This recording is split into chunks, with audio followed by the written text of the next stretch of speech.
बाबा, मैं जानता हूं कि गवाराजू कैसा आदमी था।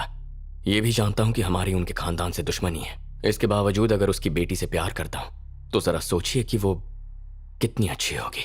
माना कि वो अच्छी लड़की है, पर जिस दिन से हमने उसके बाप को मारा है उसका भाई गायब है। क्या वो डर कर भाग गया है, या बदला लेने की साजिश कर रहा है, या हमारे दुश्मनों के साथ मिल गया है? तीनों में से कुछ भी हो सकता है। कृष्णा, रायलसीमा को खून खराबे का श्राप है। यहां पर लड़ाई कभी खत्म नहीं होती। पीढ़ी दर पीढ़ी ये दुश्मनी चलती ही रहेगी। पर शिरीषा और मुझे लगता है कि ये दुश्मनी अब खत्म करनी चाहिए। बाबा, आपको मजबूरन उसके पिताजी को मारना पड़ा, ये जानकर भी वो सब भुलाने को तैयार है। सोचिए मुझसे कितना प्यार करती होगी। उसे नहीं पता उसका भाई कहां है, क्या कर रहा है, लेकिन मुझे उस पर पूरा भरोसा है। बाबा, बाबा याद है आप ही हमेशा कहा करते थे, नफरत अक्सर लोगों में दूरियां बढ़ाती है और सिर्फ प्यार उन्हें करीब लाता है। सुनो, मैं कभी किसी की निजी जिंदगी में दखल अंदाजी नहीं करता, कभी नहीं। खासकर उनकी जिन पर मुझे पूरा भरोसा है। मैं जानता हूं तुमने यह फैसला सोच समझ कर ही लिया होगा।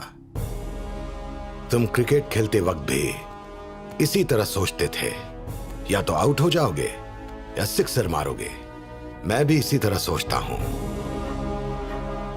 ज्यादातर लोग सिर्फ बॉल रोकते हैं क्योंकि उन्हें सिर्फ आउट होने का डर होता है। तुम उनमें से नहीं हो। मुझे गर्व है।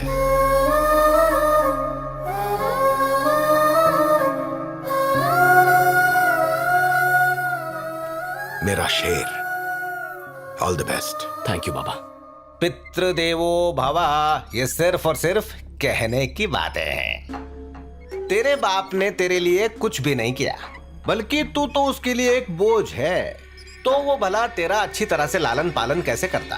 तेरा भविष्य तो अब हमेशा अंधेरे में ही रहने वाला है। इसलिए एक बात कहूं, अपने बेकार बाप के बारे में सोचकर अपना वक्त जाया मत कर।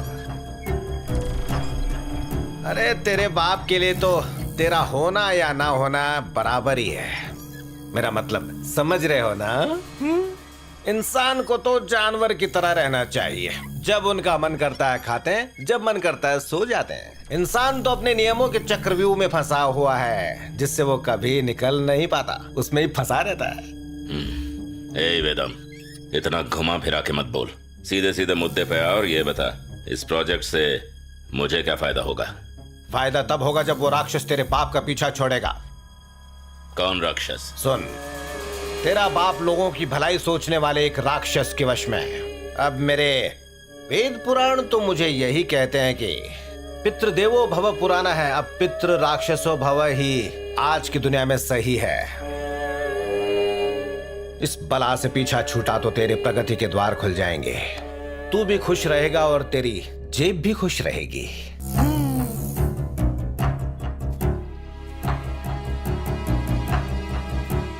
तुमने कहा था कोई जरूरी बात है, तो अब चुप क्यों?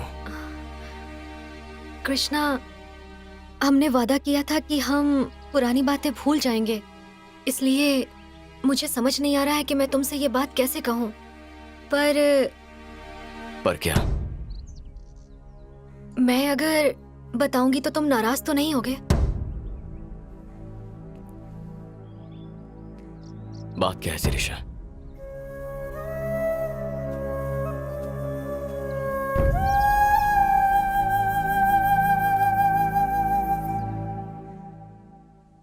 तुम्हारा भाई लता के घर में जबरदस्ती घुस गया और उसके परिवार को बहुत मारा भी। उसे उठाकर तुम्हारे फार्म हाउस लेकर गया। सब तुम्हारे पिताजी के नाम से डरते हैं, इसलिए उसे बचाने कोई नहीं आया। ये तुम क्या कह रहे हो? भूषण ने ऐसी हरकत की? हाँ बाबा, आपने मुझसे कई बार कहा है, जो लोग हम पर भरोसा करते हैं वही हमारी ताकत और प्रतिष्ठा बनते हैं, लेकिन विश्वास से, हमारे डर से नहीं। भैया लोगों को आपका डर दिखाकर आपकी प्रतिष्ठा मिट्टी में मिला रहे हैं।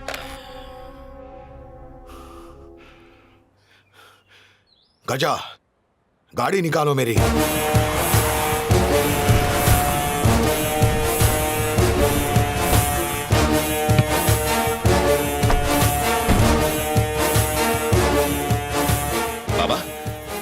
कुछ नहीं है। बाबा कहाँ रहे हो आप? अंदर बाबा, यहाँ।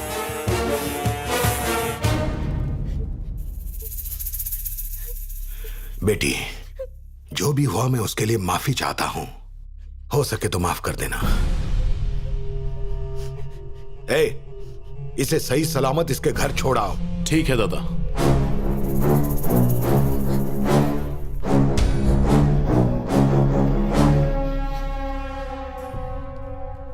जब भी मुझे लगता है कि तू सुधर जाएगा तो और भी गिर जाता है।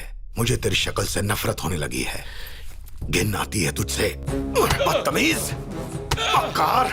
मैंने कितनी बार तुझे सुधरने का मौका दिया, लेकिन तेरी खोपड़ी में बात घुसती नहीं है। अपनी माँ की वजह से जिंदा है अब तक, समझा? मुझे खुद से नफरत होती है जब सोचता हूँ कि तू मेरा बेटा है। अब भी वक्त है, सुधर जा। तुझ जैसे शैतान को बाहर की दुनिया से दूर रखने में ही भलाई है। आज से तेरा इस फार्म हाउस से बाहर जाना बंद, और यही तेरी सजा है। हे, नजर रखो। हाँ दादा।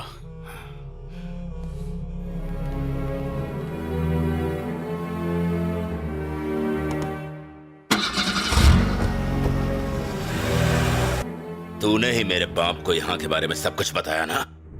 याद रख, मैं तो अपने बाप को बहला फुसला के मना लूंगा।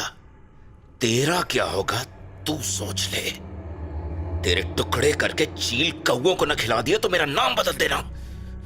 ए, जी भाई, एक बात ध्यान से सुन लो।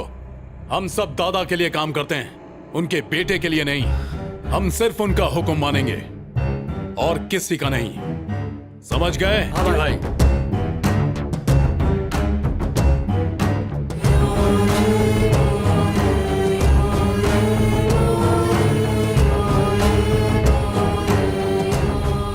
पता नहीं भूषण की परवरिश में क्या कमी रह गई। मैंने तुम दोनों को उतने ही प्यार से बड़ा किया है, फिर वो एक दरिंदा कैसे बन गया? अगर मैं किसी की जान लेता हूं तो उसके पीछे एक वजह होती है। मैं अच्छा क्या है बुरा क्या है इन चीजों को समझता हूं, फिर किसी की जान लेता हूं। पर ये लड़का ना कुछ सोचता है ना समझता है, सिर्फ अपनी मन मर्जी करता है। मुझे वो कभी समझ नहीं पाएगा। मुझे उसका ये बर्ताव बिल्कुल पसंद नहीं। इसमें उसकी अकेले की गलती नहीं है बाबा। उसके दोस्त भी उसे भड़काते रहते हैं, कहते हैं तेरे बाप के बाद तू ही यहाँ का राजा बनेगा। वो उनके बहकावे में आता है। अरे वो कोई दूध पीता बच्चा है क्या लोगों की बातों में आएगा? उसके पास दिमाग नहीं है? तू एक बात बता, एक बात उसकी समझ में क्यों नहीं आती? उसका बाप जो भी कर रहा है वो सब उसकी भलाई के लिए कर रहा है। उसमें इतनी बुराई भर गई है कि उसे अब अच्छाई दिखाई ही नहीं देती बाबा। हमें किसी भी तरह उसे सुधारना होगा। हाथ से निकल चुका है वो। सच बताओ मुझे, क्या वो वाकई एक अच्छा इंसान बन सकता है? बताओ, बोलो कृष्णा। भले हम में खून का रिश्ता क्यों ना हो, लेकिन मैं गलत चीजों को बढ़ावा नहीं दे सकता। बेटा सही रास्ते पर चले, यही माँ बाप की इच्छा होती है। अब इस तरह रोने से क्या होने वाला है? जब मेरी शादी हुई थी मैं तभी समझ गई थी वो किस तरह के इंसान है। मैंने पूरी कोशिश की एडजस्ट करने की। आप लोगों को मैं अपने माँ बाबा जैसा समझती हूँ। कृष्णा मेरे बड़े भाई जैसा है। उन्हें मेरे बच्चे से लगाव है। मेरे लिए यही काफी है।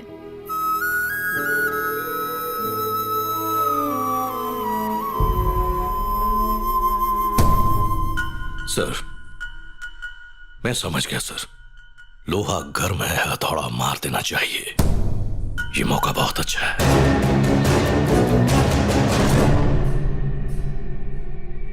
लक्ष्मी, अब क्या हो गया? लक्ष्मी लक्ष्मी लक्ष्मी आ रही हूँ ना। हाँ, क्या हुआ? तुमसे बात करना चाहता है। इतना शर्मा क्यों रहा है? वो मैं शादी की खबर देने आया हूँ। क्या तू फिर से शादी कर रहा है? अरे नहीं भाभी, मैं नहीं, मेरी बेटी की शादी है। शादी बेटी की है और शर्मा तू रहा है? हमेशा लड़ाई झगड़े की खबर लाता हूँ ना। खुशखबरी कैसे दी जाती है पता नहीं। देखिए ना, इसके चेहरे पे ये मुस्कुराहट कितनी अच्छी लग रही है ना। ऐसे लग रहा है जैसे कीचड़ में कमल खिलाओ। अब बता, शादी कब है? 6 तारीख को, अगले महीने। आप दोनों आएंगे तो ऐसे लगेगा जैसे बंदूक और गोली की जोड़ी शादी में आई है। अरे यार, मिसाल भी हथियारों की देता है और कुछ सोचता नहीं है क्या? उसके शब्दों को नहीं, भावनाओं को समझो। एक शिष्य की भाषा तो गुरु ही समझ सकता है। हम तो गंवार हैं। हम आएंगे, बंदूक और गोली की तरह तुम्हारी चाकू जैसी बेटी की एक भाले जैसे पति के साथ शादी करवाएंगे ताकि तुम उसे खुशी खुशी अपने घर से विदा करो। क्यों? कृष्णा, मुझे तुमसे मिले अभी कुछ ही महीने हुए हैं, फिर भी ऐसा लगता है जैसे मैं तुम्हें कई जन्मों से जानती हूँ। तुम भले ही मुझसे ज्यादा बात ना करो, लेकिन मैं तुम्हारे दिल की हर बात सुन लेती हूँ। जब तुम साथ होते हो तो मैं सारी दुनिया को भूल जाती हूँ। जब तुम पास नहीं होते तो सिर्फ तुम्हारे बारे में सोचती हूँ। तुम्हारे बिना मैं जी नहीं सकती। मेरे लिए तुम मेरे सब कुछ हो। मेरे लिए भी। सच्ची? आपके 60वें जन्मदिन की तैयारियों में कृष्णा कब से लगा हुआ है? तुम्हें मेरी बर्थडे पार्टी के सबसे पहले गेस्ट से मिलना है।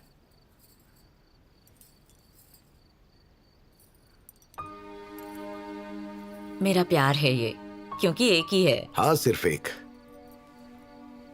से एक मिलाओ तो 2 हो जाते हैं, और अगर एक में से एक निकालो तो 0, और 1 गुणा 1 1 ही होता है। ये रायल सीमा का गणित है। मतलब? मैं गुणा मेरे दुश्मन मतलब 1। आप और आपका अजीब सा हिसाब। मुझे सीधा सा जवाब दीजिए। ये कितनी है? 5। अगर इन उंगलियों को साथ मिला लूं तो क्या होगा? बंद मुट्ठी। तो क्या आप मानते हैं एक परिवार को इस बंद मुट्ठी की तरह हमेशा एक रहना चाहिए? पर इस वक्त भूषण हमारी खुशियों का हिस्सा नहीं है। तुम जो भी कहना चाहती हो साफ साफ बोलो। ये आप हैं, ये मैं, ये बहू और ये कृष्णा 60वां जन्मदिन भूषण के बिना मनाएंगे।